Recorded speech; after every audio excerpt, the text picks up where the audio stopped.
ಜ್ಞಾನಬಿಂದು YouTube ಚಾನಲ್ಗೆ ತಮ್ಮೆಲ್ಲರಿಗೂ ಸ್ವಾಗತ. ಕವಿರತ್ನತ್ರಯರಲ್ಲಿ ಮೂರನೆಯವರಾದಂತಹ ರನ್ನ ಕವಿಯ ಒಂದು ಜೀವನ ಮತ್ತು ಅವರ ಒಂದು ಕಾಲಘಟ್ಟದ ಬಗ್ಗೆ ಮಾಹಿತಿಯನ್ನು ಪಡೆದುಕೊಳ್ಳೋಣ.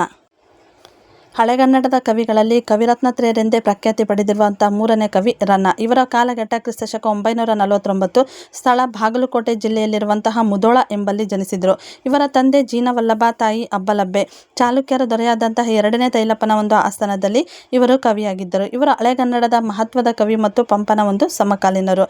ಇನ್ನು ಈ ಒಂದು ವಿಷಯಕ್ಕೆ ಸಂಬಂಧಪಟ್ಟಂತೆ ರನ್ನನಿರುವಂತಹ ಕನ್ನಡಕ್ಕೆ ಅನ್ಯರಿಂದ ಬಹುದೇದಕ್ಕೆ ಬರಿಯ ಕವಿಯ ಸಿಡಿಲ ಚಕ್ಕೆ ಎನ್ನುವಂತಹ ಒಂದು ಕ್ವಶನ್ ಬರುತ್ತೆ. ಅದಕ್ಕೆ ಆನ್ಸರ್ ಕುವೆಂಪು. ಇನ್ನು ರನ್ನನ ಒಂದು ಕೃತಿಗಳಂತಂದ್ರೆ ಸಾಹಸ ಭೀಮ ವಿಜಯಂ, ಇದನ್ನು ನಾವು ಗದಾಯುದ್ಧ ಎಂದು ಕೂಡ ಕರೆಯಲಾಗುತ್ತದೆ. ಇನ್ನು ಕುರುಕ್ಷೇತ್ರದ ಕೊನೆಯ ದಿನದ ಯುದ್ಧಕ್ಕೆ ಸಂಬಂಧಿಸಿದಂತಹ ಒಂದು ಕಥೆಯಾದರೂ ಕೂಡ ಸಿಂಹಾವಲೋಕನ ಕ್ರಮದಲ್ಲಿ ಇಡೀ ಮಹಾಭಾರತದ ಒಂದು ಕಥೆ ನಿರೂಪಿತವಾಗುತ್ತದೆ. ಇನ್ನು 2ನೇ ಕೃತಿ ಅಜಿತನಾಥ ಪುರಾಣ ತಿಲಕಂ.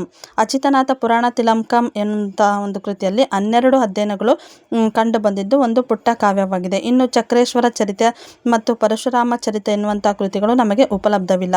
ಇನ್ನು ರನ್ನ ಕಂದ ಎನ್ನುವಂಥದ್ದು 12 ಕಂದ ಪದ್ಯಗಳ ಒಂದು ಅರ್ಥಕೋಶವಾಗಿದೆ. ಇನ್ನು ರನ್ನನಿಗಿದ್ದಂಥ ಒಂದು ಬಿರುದುಗಳಂದರೆ ಕವಿ ಚಕ್ರವರ್ತಿ, ಅಭಿನವ ಕವಿ ಚಕ್ರವರ್ತಿ, ಕವಿ ರಾಜಶೇಖರ, ಕವಿಜನ ಚೂಡರತ್ನ, ಶಕ್ತಿ ಕವಿರತ್ನ ಮತ್ತು ಕವಿತಿಲಕ ಎನ್ನುವಂಥದ್ದು ರನ್ನನಿಗಿದ್ದಂಥ ಒಂದು ಬಿರುದುಗಳು. ಈ ಒಂದು ವಿಡಿಯೋ ನಿಮಗೆ ಇಷ್ಟ ಆದರೆ ನಮ್ಮ ಚಾನಲನ್ನು ಸಬ್ಸ್ಕ್ರೈಬ್ ಮಾಡಿ, ಈ ಒಂದು ವಿಡಿಯೋವನ್ನು ಲೈಕ್ ಮಾಡಿ ಮತ್ತು ಶೇರ್ ಮಾಡಿ. Thank you.